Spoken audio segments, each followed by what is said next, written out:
আবারও একটা ট্রেন দুর্ঘটনা এবং আবারও অনেকগুলো প্রশ্ন উঠছে নিরাপত্তা নিয়ে, প্রশ্ন উঠছে যাত্রী পরিষেবা নিয়ে, প্রশ্ন উঠছে আমার আপনার জীবন নিয়ে। গ্রাফিক্যাল প্রেজেন্টেশনের মাধ্যমে আপনাদের দেখাচ্ছি সেই ছবি, কিভাবে দুর্ঘটনাটি ঘটেছে।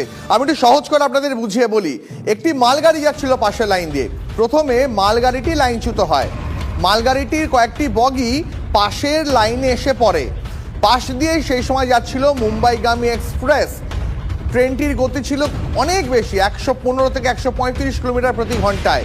এই গতিতে একটি মালগাড়ির কামরাকে ধাক্কা মারে এক্সপ্রেস ট্রেনটি এবং তাতে এক্সপ্রেস ট্রেনটিরও বগিগুলো কার্যত ছিন্ন ভিন্ন হয়ে ছিটকে পড়ে রেল লাইনের ওপরে।